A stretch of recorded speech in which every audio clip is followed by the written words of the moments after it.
Welcome. For those of you who don't know me, I'm Roger Siddle. I am Chair of the Board of Trustees for Action for ME, and I'd like to welcome you to the annual general meeting for 23-24, covering the period of April 23 to March 24. So by its very nature, some of the things we'll be talking about are a little in the past 6 months. A few introductory words. As a charity, our focus is to pursue positive impact for the lives, rights, and futures of people affected by ME. And you'll hear today, and you may have read about in our annual report, about the many things we've been working on over the last year. Direct support for people with ME, helping people with information and support. My colleagues here at Action for ME continue to support growing numbers of people affected by ME through complex issues. Direct support to people with ME by providing healthcare services straight to those who need it. Our healthcare services are progressing well, although not without challenges, but they have provided holistic support to over 840 people with ME between April 23 and March 24. But we also seek to effect long-term change. We seek to accelerate breakthrough research. And whilst we share in the disappointments surrounding delays and extensions to the Decode ME project, we have been encouraged and in fact overwhelmed by the ongoing involvement of people with ME in the study, and we remain committed to ensuring the study delivers the greatest impact it can for people with ME. We've also seen some vitally important and exciting research updates, including our announcement of the launch of the LOCOME project, aiming to improve diagnosis and treatment for those affected by ME and long COVID. We also seek to create long-term change by lobbying as a voice of the community with key decision makers. And we remain proud of our work alongside others in helping to initiate the government's development of the National Delivery Plan for ME. Like you, we've been frustrated at the continuing delays to its publication. We therefore welcome the announcement by the new government to publish the plan no later than the end of 24, and hope that this will mark the beginning of a significant shift in attitude and action at the highest levels to support people with ME. And you're going to hear a lot more today from Sonia and others in their reports, and you can find out more about what we've been doing in the annual report as well. First, some governance and format comments around today. Holding our meeting online makes it accessible to many more people. It is being recorded so that those unable to attend can watch later through our YouTube channel, with links available via our website and through social media early next week. Only those presenting will be visible in the film. There will be an opportunity to ask questions of our panelists. You can ask a question at any time using the Q&A functions. Type your question, but we will take questions at the end of the presentations. We will try to answer all questions that we can. Due to time constraints, however, we may need to follow up after the meeting. We will also keep a section at the end of the agenda for broader Q&A. We have received a number of questions ahead of the AGM, which we'll either answer during presentations or in that session, and we will take more questions during the meeting as well. Minutes of the meeting will be taken from the recording by one of my colleagues. But for now, welcome to our trustees. I'm afraid apologies for absence from Matt Simons, Julianne Devine, Philip Courtney, Jane Stacey, Colin Batten, and Sue Hardy. Welcome to people watching now. Welcome to people watching later. On to the formal matters of the meeting. First of all, the minutes from the last meeting, which were circulated to all registered participants with their joining instructions. We haven't received any comments in advance, but I know it's a long time ago. I will pause for a second to see if there are any matters of accuracy or amendments required that anyone wants to raise through the Q&A function.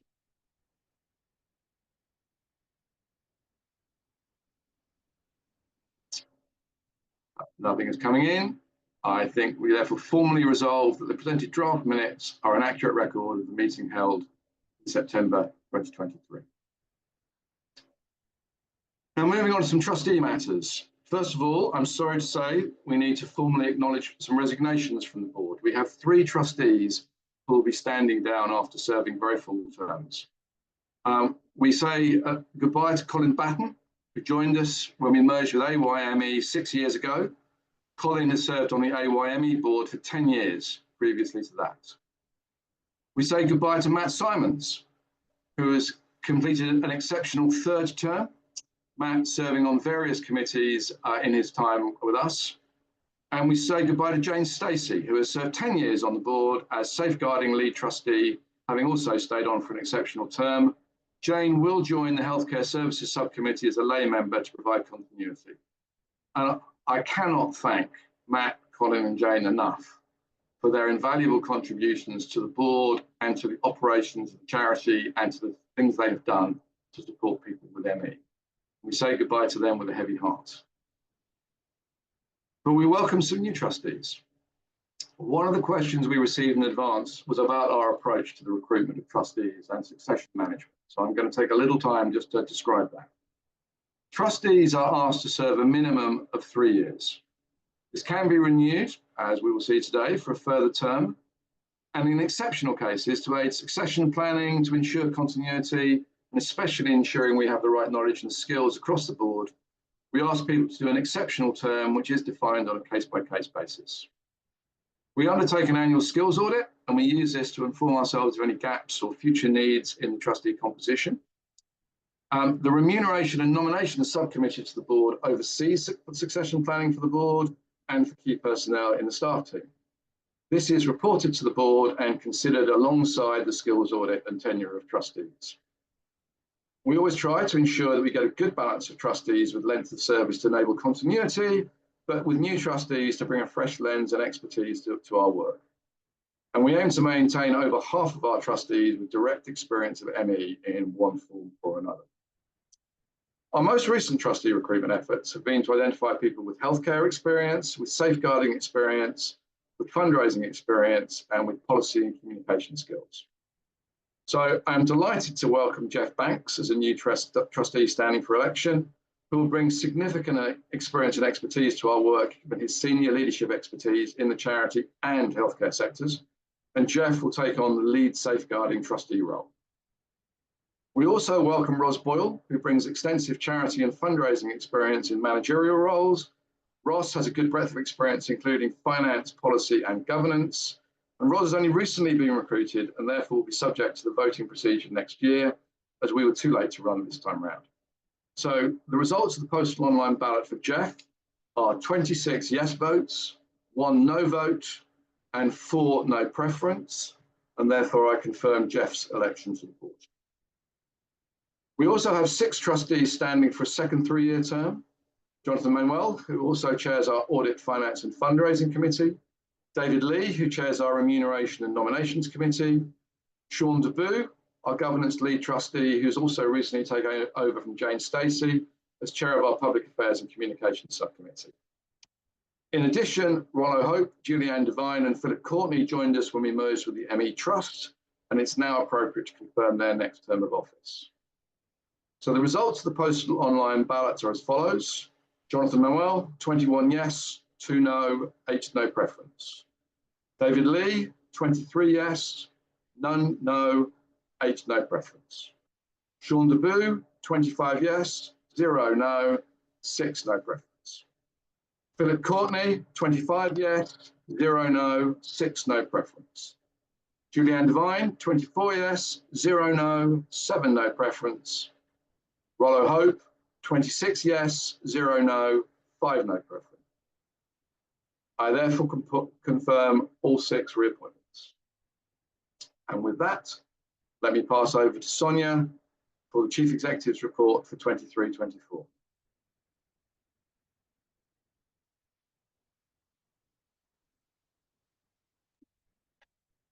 Thank you, Roger. As Roger said earlier on, it always feels a bit strange presenting on work that we completed at the end of March this year. There is more information in the annual report, so I'm only just going to pick out a few key things to share with you today. I'm going to share some work that we've done using the 4 pillars that are in our strategy. So the first one of those relates to improving lives through effective access to the information, support and advocacy that people need. I'd also like to say thank you to Maya and Inc. for the amazing artwork on our annual report. Maya has ME herself. So as an organisation, we believe that real change won't just happen, it has to be made.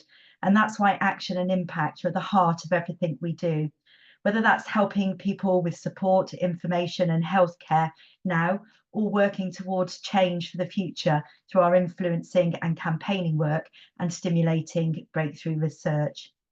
Everything we do is to pursue positive impact for the lives, rights and futures of people affected by ME. So at the top of each slide, you'll see the objectives that we set out in our 5-year strategy, which we're now halfway through. We provide a range of information support and advocacy services, and you can see there that they're delivered in a number of ways. We have specific services for families and also for children and young people. And our ME online forums, both for adults and for children and young people, are very well used. But we also run workshops like the Breaking Isolation workshop, and we provide our Interaction and Cheers magazines. So just a few of the things about our services. 85% of children and young people told us that they felt less isolated after they'd accessed one of the services or being through part of our children and young people's community. Our online forum for adults has nearly 5,000 members. We have been in the process of looking at our resources and reviewing them.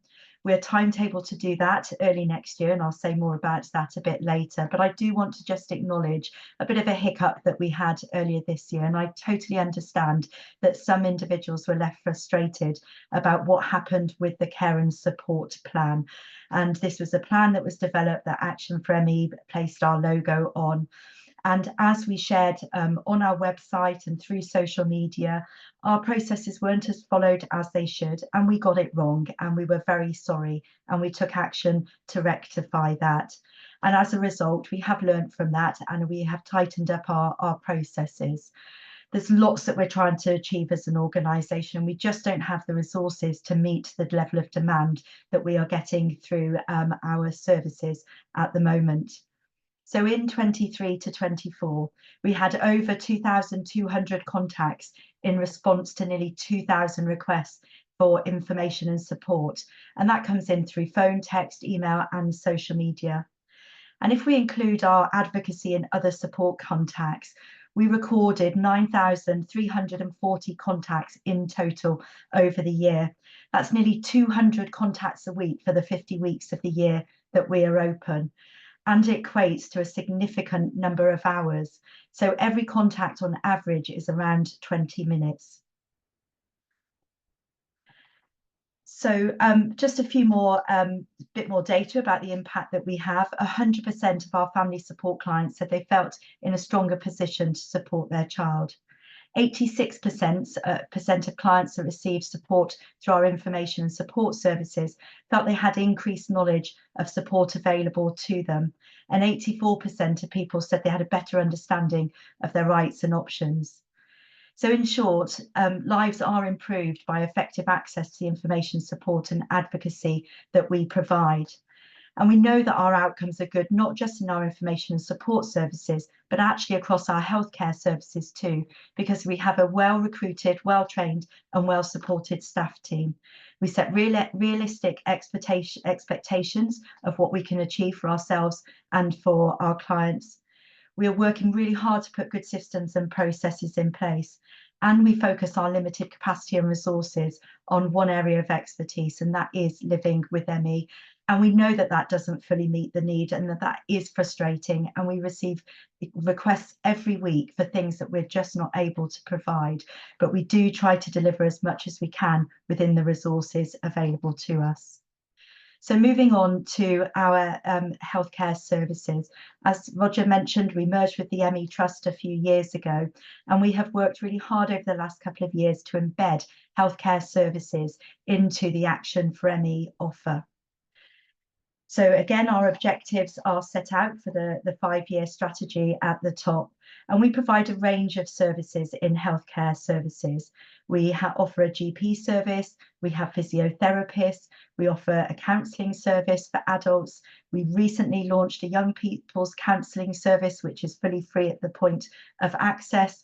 And we have a chaplaincy service providing spiritual support to people of all faiths. And during the year 23 to 24, we offered 1,940 appointments to 847 people. Over 40% of those people received bursary support to help ensure that financial barriers didn't prevent access to services. Ideally, people would get the support that they need through the NHS and elsewhere, but we know that that's not the case. And whilst we can't offer fully free services, we are offering what we can through the bursaries that we provide. We reached more people and offered appointments to 239 new patients. We've continued to have waiting lists through the year. They go up and down, and at one point we had virtually nobody on the waiting list, especially for the doctor. But we have just brought one new doctor in, so we are hoping that the waiting list will reduce soon. Many of the people that we support have a more severe form of ME, and we also provide counselling and support to carers. So in terms of our research work, we don't have the millions of pounds needed to create the significant change that's needed in terms of research and the scientific knowledge that's needed. What we do is to ensure that people with lived experience are the heart of research, and we're very good at bringing collaborations together. So over the last financial year, we have ensured that change is at the heart of everything we do. And as I've said, it's not simple and we don't have the resources there. So we do take a holistic approach to making a difference. And that's from being the voice of the community with government, as I'll talk about in a moment, but also in terms of stimulating breakthrough research. And over this last year, we have revised and reviewed our Breakthrough ME strategy, which sets out how we'll deliver our objectives over the 5-year strategy timescale. So many of you will know about Decode ME and the recruitment that we have, sorry, just knocked my mouse, the recruitment success that we have. And thank you to everybody that's played such a significant part in that study. And we were also played a part in the first publication from the Decode ME team. As Roger mentioned, we announced the Locomi study, £622,000 in partnership with Precision Life and Edinburgh University. And that's an innovative precision medicine project to improve diagnosis and treatments for people with ME. And we've been able to use the data from Decode ME, and we know that Decode ME data is also being used by a number of other researchers and studies. Precision Life are now also working with Metrodora in the US in pursuit of treatment. So it just demonstrates how our one collaboration can lead on to other things. And it's great to have partners like Chris Ponting and at Edinburgh University and the Precision Life team. We were funding PhDs during the last financial year. Unfortunately, both of those PhDs had to cease early. That's for reasons completely outside of our control. So that money will be reinvested over the coming year. We were pleased to announce a fellowship at just under £150,000 for Audrey Ryback at Edinburgh University, and we did that as part of the ME Genetics Centre of Excellence that we set up. That's being delivered in partnership with Edinburgh University, and after a symposium a couple of years ago, it has been quite slow starting for a number of reasons. The first is we don't have budget and finances available for it. We wanted to establish a partnership board of researchers and people with lived experience to help us decide what we're going to do and how we do that. And we have successfully done that. And I hope some of you will have seen the webinar last week. We have also spent considerable time submitting 2 applications to the Medical Research Council. This is for a strategic partnership grant, and the first one didn't pass beyond triage. We were asked to go away and do some more work and set up the partnerships that we described working towards in the application. And our second application, as you will have heard last week, has been submitted, and we have a number of new partnerships established as a result of that. And then finally, we have continued our influence and advocacy work alongside exploring new partnerships. We do have a couple in the pipeline at the moment. There's lots of legalities around this, and we've got lots of contractual things to look at. So we hope to be able to announce those soon. And both of those are with private companies that are new into the ME field.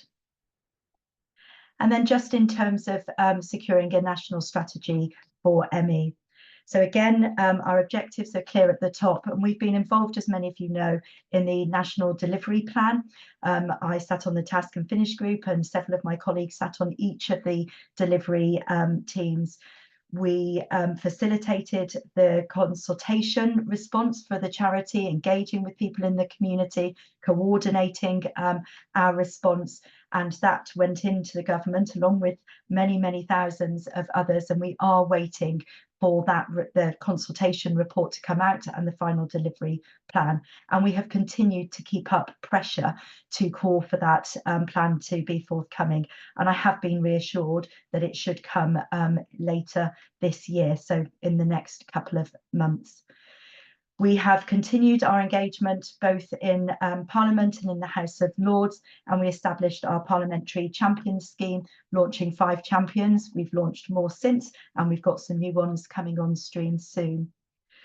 We worked with Sajid Javid, the ex-Health Secretary, on the Westminster Hall debate. That included developing a briefing which went out to all MPs. We also personally briefed some MPs, and we were really pleased that that briefing was referenced throughout the Westminster Hall debate. And we now need to work to keep that pressure up. We've been involved in a number of consultation responses. We have also produced the Freedom of Information report on the implementation of the NICE guideline, which indicated that only 28% of people that responded said that they had implemented the NICE guideline, and that has informed some of the work that we're doing this financial year. We engaged Connect Public Affairs team, and they have really significantly contributed to the work that we've done with parliamentarians. And as you will have seen, we've had quite high levels in press and media engagement over the last financial year, as well as more recently. So that was a real whistle-stop tour. I'm now going to hand over to Jonathan Manuel, who is our Treasurer, to talk to you about our finances. Thanks, Sonia. So in terms of the Treasurer's report, I would just say there's a lot of information available in the annual report, and what I'm going to do is just give a snapshot of sort of key areas of income and spend, just to give you a flavour of what has happened in the year. So Sonia, we could move on one. Thanks. So in terms of the overall income and expenditure for Action for ME, there's a couple of key things to call out, really. One is our income increased year on year, which is good news. And that's primarily through we had increased income through trust and legacy, and also we had a breakthrough dinner, fundraising dinner, which helped us in terms of our overall financials, and you'll see that on the next slide in terms of impact. So in terms of income, a good year, improvement on the previous year. In terms of expenditure, we've maintained our expenditure level. And it's important here to also distinguish between unrestricted and restricted spend, because we are, as many of you know, spending down against a previous legacy, and that enables us to spend ahead in unrestricted, and hence you'll see there that there's an unrestricted deficit, which is supported by some of that previous income. And again, I'll explain where that money's going in a moment. And then we have restricted, which is really, as I'm sure many of you know, is income that is given us for specific purposes. And then we spend against that income. And essentially, you say, oh, there's a surplus there. Why is that? It's timing. There are some idiosyncrasies around the way that accounting works for some of the income. But ultimately, that is pure timing. And that money will be spent in due course. Therefore, overall, what does that mean? Well, we end with a small deficit in total, which is clearly an improvement on the previous year, and that is driven essentially by that improvement in income. If we could move to the next slide. So let's talk a little bit more about income. And as you can see, there's a fair spread in terms of actually how we derive our income, or how we receive our income. And clearly, but the vast majority of course, is through donations of various types. And clearly, we're very grateful in terms of all the people who work really hard to support us. And but as you can see, we have primarily coming through trusts and companies, through donations and appeals, things like Big Give, legacies, quite a reasonable amount this year. And then events and trading, and that events and trading piece is bumped quite significantly by the income from the dinner that we had. And then there's the healthcare income, which has sort of comes a bit more full on. It has increased versus the previous year, but as Sonia alluded to, we were relatively low in terms of our one doctor, so that was somewhat limited in terms of impact in total for the year. In terms of other, you can see that's quite a big number. It's because it sort of brings together a number of different pieces, including, as you see at the top there, subscriptions, tax, there's grants in there as well, and gifts in kind. But quite I think the summary is an improvement on the year and a fair spread in terms of the type of income received. We can move on, please. And then if we talk about expenditure, well, there's over 50% of our spend and it goes on information support. And you think, well, what does that mean? Well, there's a lot that goes in there, but it definitely includes such things as healthcare spend, advocacy, children's services, and adult services. So this is the sort of core delivery for us in terms of our day-to-day. But on top of that, we're also continuing to spend on research and on campaigning influencing. And again, Sonia sort of alluded to some of that in the previous slide. While, of course, spending to support our fundraising efforts in that 1.7 million of income that we received, clearly there's a cost to bringing that money in. And we can move on. And finally, really, to talk about, while we've looked at sort of income and expenditure as a snapshot of the year, clearly, we need to talk about cash and reserves. Cash is the lifeblood of a charity. I know it's kind of stating the obvious, but it's really important to say that. Can't operate without cash. And it's important to say that we remain in a secure cash position. 1.1 million was the amount held. As ever, it's important not to just dwell on one number at one time. As ever with a balance sheet, it's a moment in time, and our cash position does fluctuate during the year. So, for example, at the moment, our cash is at a lower point because it's in advance of the Big Give and sort of Christmas income that comes. And that applies to an awful lot of charities who see a bit of a curve in terms of how their cash works.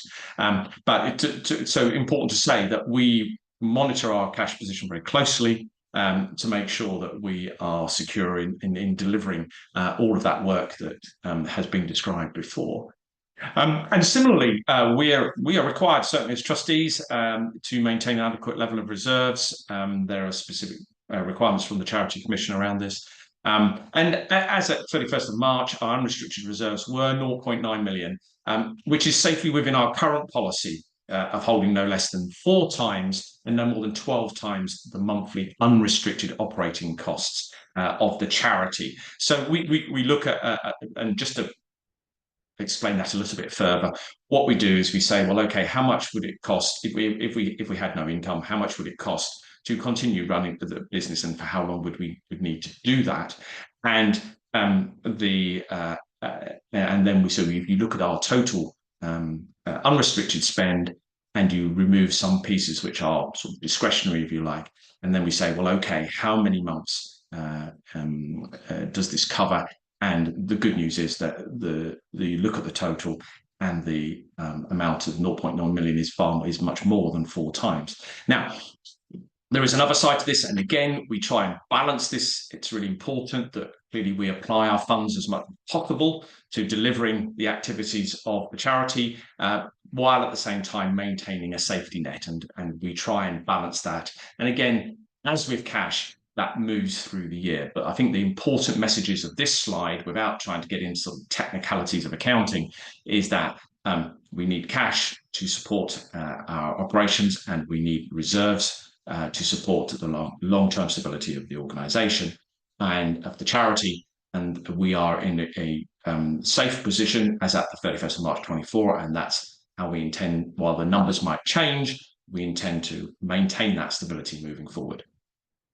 And that's just a brief summary in terms of the numbers. And I think that would be the final slide for me. As I say, please, if you want more detail and you want to see more of the activity, then please refer to the annual report. Thank you very much.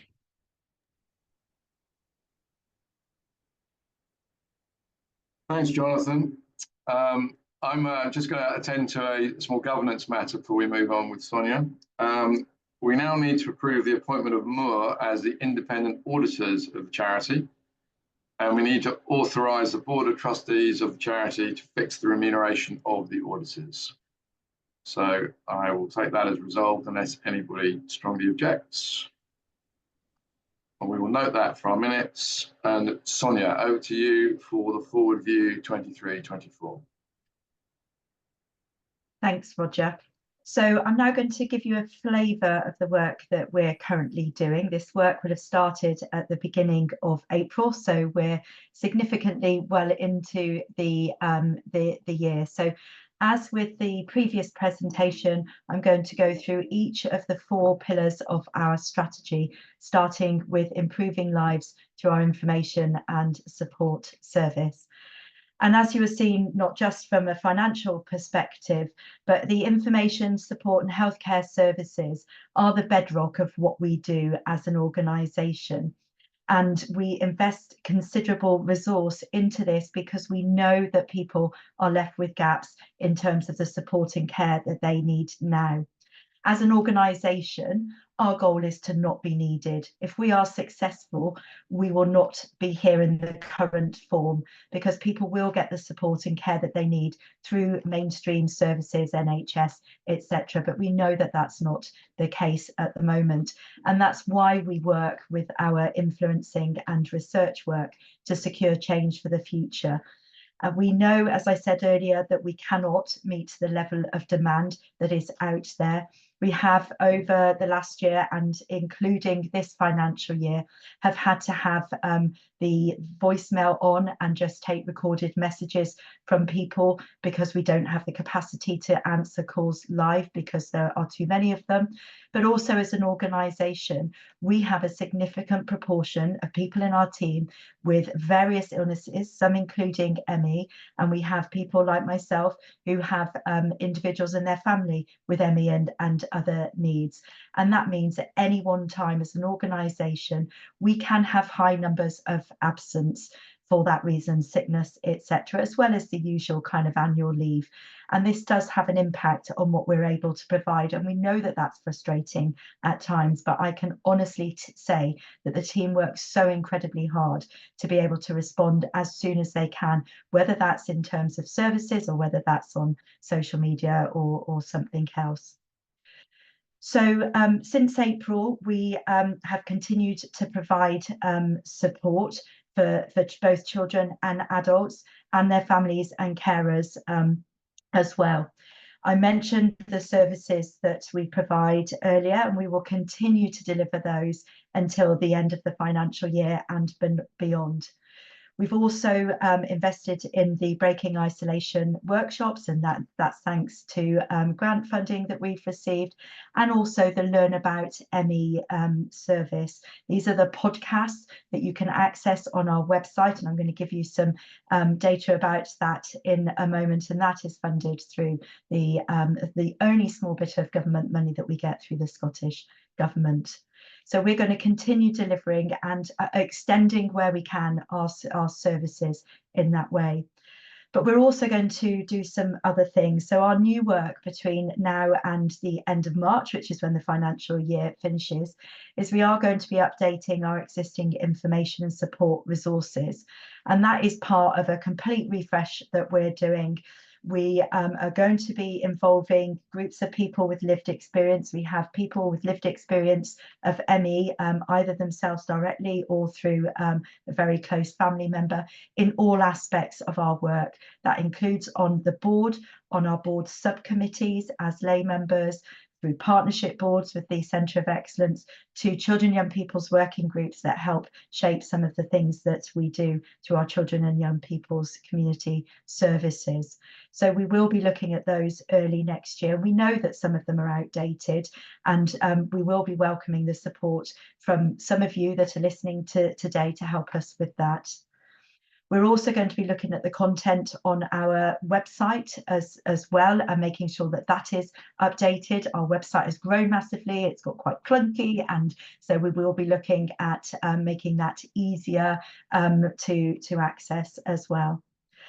And we also want to develop an application to grow the adults advocacy service. We had to pause that service for a while for a number of reasons, not least because of the demand, and often we were supporting people with much more severe forms of ME, and the time that took and meant that we were working with smaller numbers of people, understandably. So we took some time to look at what we could do within the limited resources that we have available.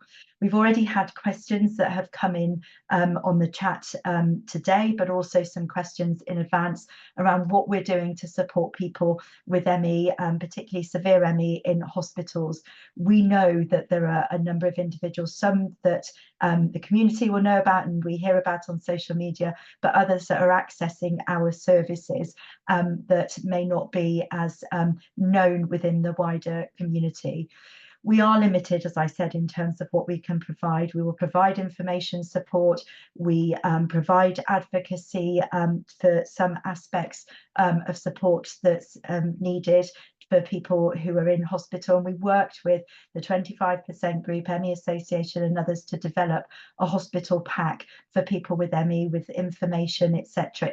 is available from our website and the other charities' websites as well. We know, and certainly one of the questions that's come in is around how we can work more with medics, and that is something that we're looking at as part of our healthcare service development. I'll say a bit more about that in a moment. But also we need to recognise that many of the higher profile, I guess is the word I want to use, cases that we've heard about over this last year, often there is a legal need, and that is not something as a charity we can provide. We don't have the expertise, and we certainly don't have the resources available for that. But we have, on a number of occasions this year, worked with families where there is also a legal team in place, and we will continue to do as much as we can whilst recognising there are limitations. So what do we want to do beyond April 2025? So we want to go back to being able to pick up calls as they come in, recognising we will have pinch points, but on the whole, we want our lines to be open so that we can be as responsive. We do still ensure everybody is got back to within 5 working days. We want to expand our area of expertise to include long COVID. Research is indicating that about 50% of people with ME have, with long COVID diagnosis, have ME-like symptoms, and we are seeing that people are coming forward and accessing our support and services. So we need to think about how we respond to the need there, and we are working with long COVID groups too. We want to explore alternative communications channels for people with severe ME. I heard a stat the other day that 70% of Gen Z use TikTok as their equivalent of Google, which I think is quite shocking. We do virtually nothing, if anything, on TikTok. There are lots of other channels that we need to explore. We want to improve our links between the services that we provide and the experiences and the evidence that we collate through that, and how we use that within our policy work. How can we use that to influence decision makers better? We are going to develop and promote resources and training packs for frontline professionals. That is something that's being called for. We will not duplicate, and where we can, we will always collaborate with others. We're not directly involved in the e-learning that's being developed as part of the delivery plan, but there are lots of other things that we can do, like the hospital pack, and we will seek to work with the other ME charities where they're keen to do so. We do want to look at what we can do in terms of one-to-one support for people with severe ME in hospital. Notwithstanding all of the things that I have just said, we do want to take some time to really look at how we can extend our offer. And where we can't, we will be upfront with people about why we can't. And we also want to set up a UK-wide medical student essay competition. And that was based on the really positive experience that we had with the Learn About ME model. So into Learn About ME, since the 1st of October 2023 to the 15th of August 24, and that's because of the reporting time frame as opposed to our financial year, over 1,000 health professionals, have accessed Dr. Nina Muirhead's CPD module, which we currently promote on our website. 94% of people said they'd recommend it to others. 78% agreed that as a result of the model, they'd had increased confidence in diagnosing ME, that should say CFS at the end, and 80% said they had increased confidence in treating and managing ME. So some really good impact there. And we really thank the other charities that are working with us as part of that, but also the professionals, including Nina herself, who have been involved in those podcasts. Just in September alone, the webinar for GPs was watched over 1,600 times, which we think is quite remarkable given it's only been online for literally just over a month. And the next podcast in the new year will focus on severe ME. In terms of our healthcare services, we always knew that the first year or two would be very much about embedding the healthcare services after our launch, after the merger with the ME Trust. And so we have been working really hard to do that and to make sure that as people come in for support, they get directed to the right part of our support services, whether that's information, advocacy, healthcare, etc. And we have continued to extend our services, as I've said. We want to reduce waiting lists. It's around 7 months at the moment for the doctor. That is not good enough. Ideally, we want to get that down. We are looking at how we can do that, whilst also recognising that we do heavily subsidise our healthcare services. We want to extend our young people's counselling service. We got a significant grant from the big lottery to set that up, and thanks to the Dr. Martens Foundation, we are going to be able to extend that to 11 and 12-year-olds. In our 5-year strategy, we talked about nursing service, and that's something we want to look at for this coming year and the next couple of years, see how viable that is, what else we might want to do in terms of extending healthcare services. And we do want to look at whether or not we're in a position to provide 100% bursaries. We've had a couple of questions in the chat, but also in advance about research and why our spend on research is so low. As I said, we do not have the significant funds for the high sort of numbers and the big data research that's needed to make sure they're statistically well powered. And we see many research projects that where the funding is lower with smaller numbers of people, and that's important from a feasibility perspective. But what we know organisationally, those that we have funded previously have not gone on to be replicated and therefore validated. So our research strategy is very much about ensuring people with lived experience are at the heart, and also that we are bringing together the partnerships and collaborations that can then go on and seek greater funding, like we have done with the Genetic Centre of Excellence MRC application, like we have done with the Low-COME study. So that is why the funding is relatively small. Within the figure that Jonathan shared, that included money towards the fellowship, but also to fund research manager. We were asked whether we have a research manager. We do have a new research manager who started at the end of September, and that is really supporting the delivery of work that we're doing through Decode ME, Low-COME, and other partnerships too. We've got all the work to come around the analysis and Decode ME, and we know everybody is keen to see the results from that. So we're working as quickly as possible, but also to ensure a legacy from Decode ME and looking at how we can secure the longer term future of the data, etc., so that other researchers can use it, but also how we can build on that and how the data can be replicated by other scientific groups. We will complete Low-COME, and through that we're also exploring future studies. We want to look at a request that we've had for third year funding for the fellowship. We're developing a business plan with our partnership board for the ME Genetics Centre of Excellence and keeping everything crossed that we get the MRC strategic partnership funding. If not, we're already talking about what we might do if that's the case. We will continue to engage with funders and with others to call for a strategic approach to research funding, and we've got some ideas and thoughts around that with others that we're working with, and there'll be more news on that soon. We're looking at new partnerships, as I mentioned, and that includes a drug trial here in the UK with a company from outside of the UK. And next year we want to run our big survey, which is something that we do every 5 to 6 years, and that provides a lot of evidence base for our campaigning and policy work. And then finally, just before I hand over to my colleague Ruth, we will continue all the work that we're doing with parliamentarians. We're seeing that grow. We are growing our parliamentary champions, and we are maintaining pressure, as you will have seen through questions, that we're supporting parliamentarians to ask around the delivery plan. But I know many of you are keen to hear what we're doing around the all-party parliamentary group. We are working incredibly hard to find 4 officers and 20 members to get that re-established. We've got a volunteer working with us who actually is a civil servant to help get that set up alongside the ME Association, and we will keep you updated on that. And then the final thing to say is that we are fundraising to do an updated cost to the economy calculation, and that last one was done in 2017.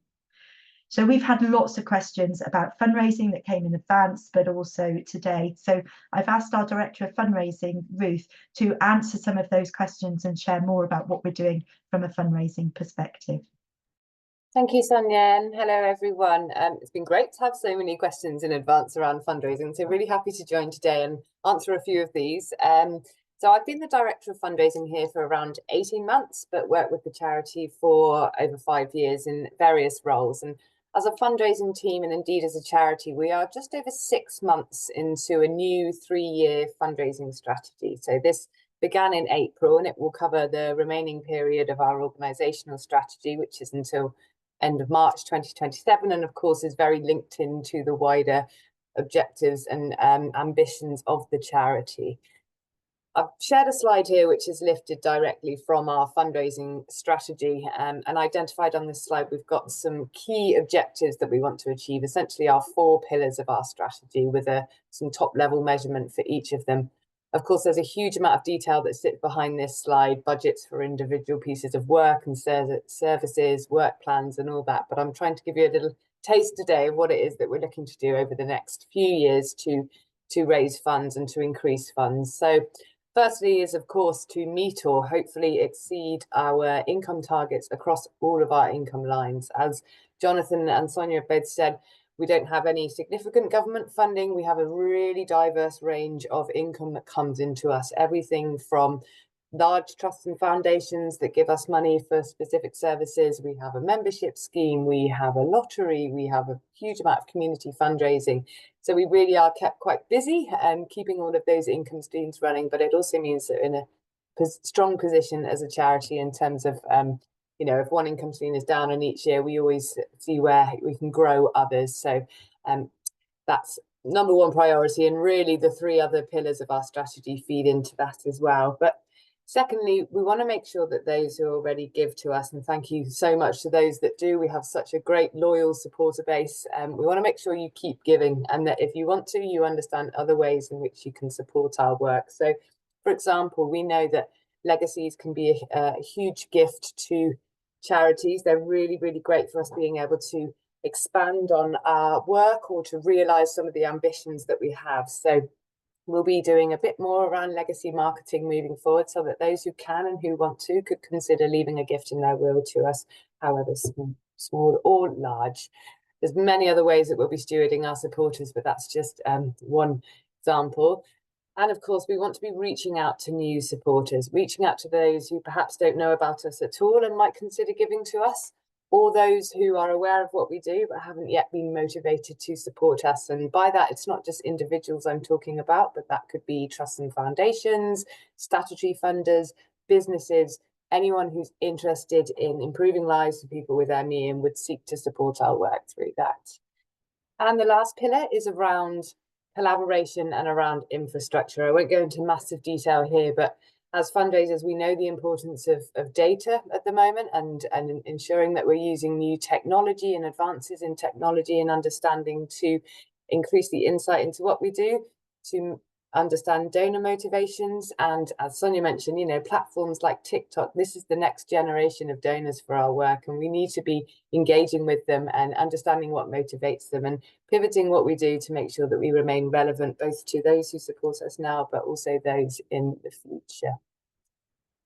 We were asked in advance of the AGM what some of the key success factors we think are to growing fundraising and therefore growing investment into ME, including research. And the objectives that we've developed as part of the strategy, really in a nutshell, are what we see as the key important features of increasing fundraising going forward, giving our existing supporters a great experience, encouraging them to give in other ways, ensuring that they feel valued, saying thank you.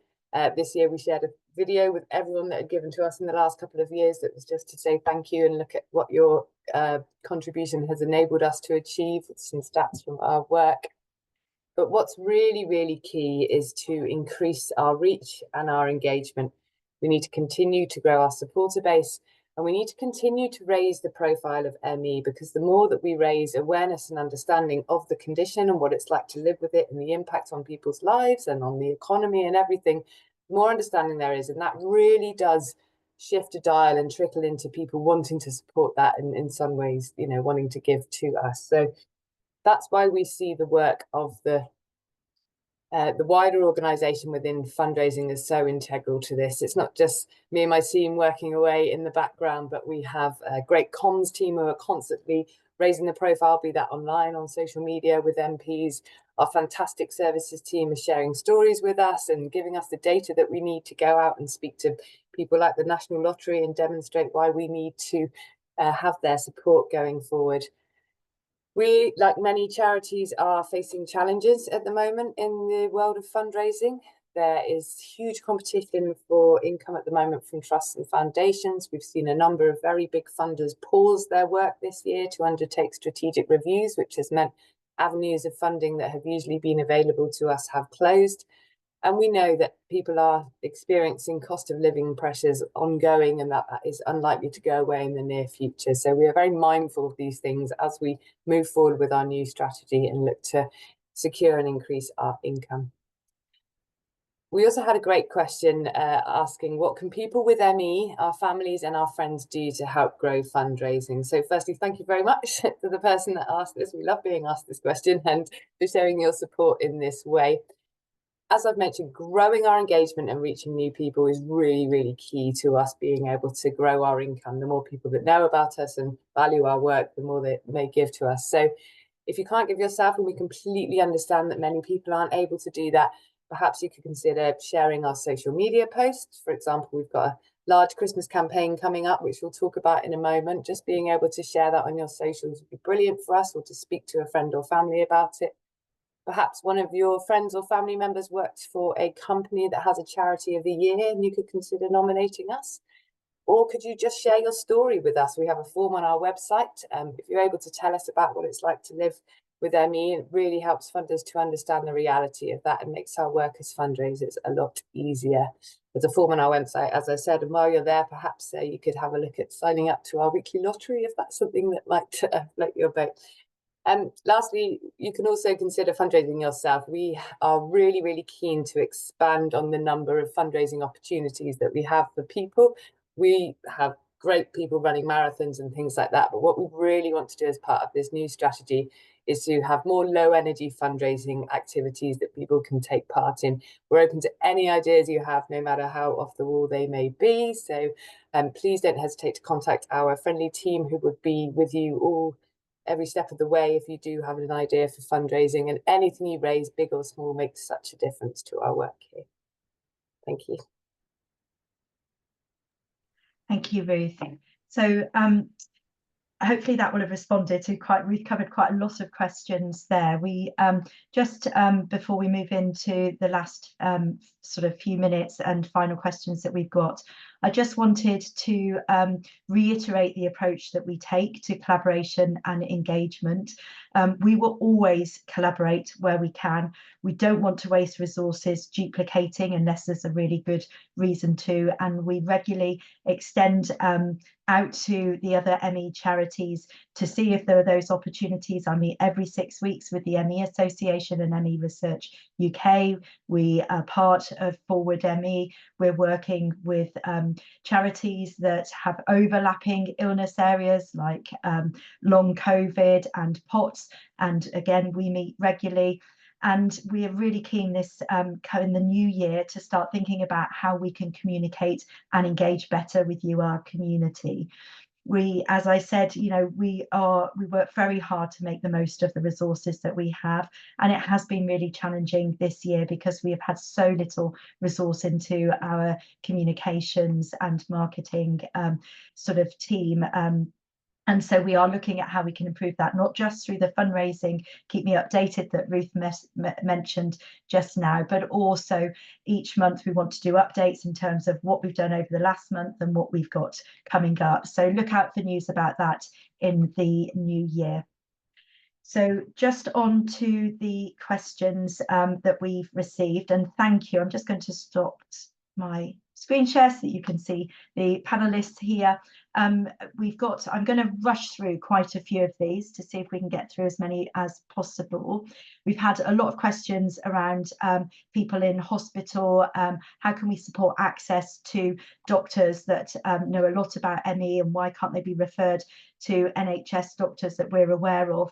We have no control over access to doctors. It's a commissioning issue, and Doreen asked about that, and we're aware that that's very challenging, but actually it's very difficult for us to be able to connect somebody with ME with an NHS or private doctor elsewhere, and we're not able to recommend and vet them, but obviously we do provide access to a GP through our services.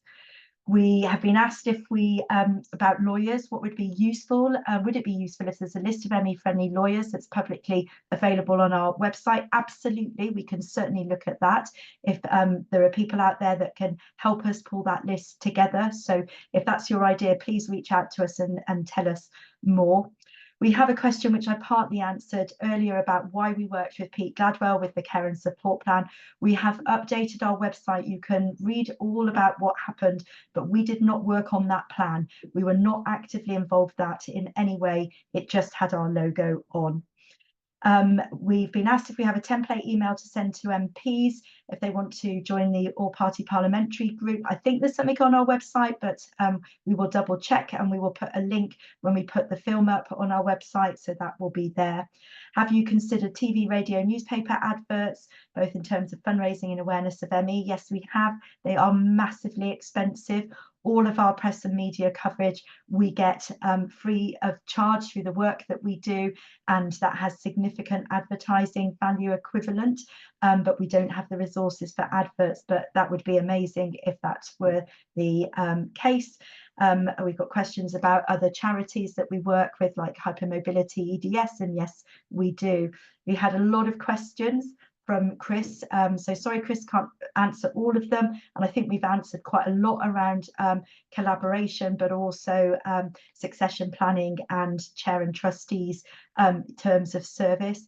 Kerry asked, what if the Department of Health and Social Care delivery plan doesn't deliver? What will we do? Will we what step will we take if, as intimated by the charities, the delivery plan doesn't deliver any committed biomedical research funding even after all these years? Well, we are not waiting for the delivery plan. We are keeping the pressure up at the moment. We're calling for a strategic approach to funding. We're working with quite a large group of others to put forward ideas and work collaboratively with the funders. I agree with you, Kerry, funding is all, and it is shameful that there has not been money forthcoming. And I would be surprised if there were significant amounts committed through the delivery plan. I'd be delighted if that were on the case. I am on the task and finish group, and I understand that there'll be a meeting sometime in the not too distant future, and that is certainly something that I will ask. We had a question about post-exertional malaise and whether it's regarded by our organisation as a safety issue for people with ME. And I can honestly say, having seen firsthand the impact of post-exertional malaise, I'd never describe it in the way that this person suggests we might think, that it's a temporary feeling of being uncomfortable. That could not be further from the way I or any of the team would describe it. It's significantly more than that and devastating in impact. The individual also suggests that we describe pacing as a lifestyle choice, and I can categorically say that that is not the case by anybody in the charity, and I don't think anybody would choose to live with ME and have to pace, so I don't think that that would be a choice that anybody would want to make. But I do think that the point that this individual raised about post-exertional malaise being a safety issue is an interesting one, and it's something we'll consider as we're reviewing all of our resources and content for the website. I'm conscious that Roger is probably keen to finish, so I just want to acknowledge that we had a question around what we're going to be doing differently in the coming 12 months. I've covered what we're doing, or some of what we're doing in line with our 5-year strategy, but I hope the things that we're going to be doing differently are about the new partnerships, particularly around research that we're in the early stages of developing. And then lastly, Elizabeth asked about the lack of opportunity for career progression for researchers and scientists, and that's why we're working with the Future Leaders Network. We've invested in the fellowship, and we're certainly hoping that through the partnership grant application to the Medical Research Council, that the partners that we're working with will also be able to consider how they might support early stage career researchers. Thank you. Roger's on mute. Thank you, Sonia. That was a whistle-stop tour through a number of questions. If any came in late, we will endeavour to answer them. We know who they came from separately. So I think it is my job now to bring the meeting to a close with a number of thanks. First of all, thank you to everyone for coming, and a reminder that you'll be able to watch this again if you choose on our YouTube channel sometime later this week or early next week. But I think it's a broader set of thank yous. Thank you as ever to our members and our donors and supporters for their support for the charity. But a huge thank you to the Broad Action for ME team, who worked incredibly hard, despite, as Sonia alluded to, a number of personal challenges in health front for themselves, with just extraordinary commitments to try to help other people. And I applaud them all for that. I want to make a special thank you to 3 people, Josh, Kate and Alice, for helping to run this meeting on top of everything else they've got to do. So a huge thank you to them as well. Thank you to everybody. We will bring the meeting now to a close. Goodbye. Have a good rest of the week.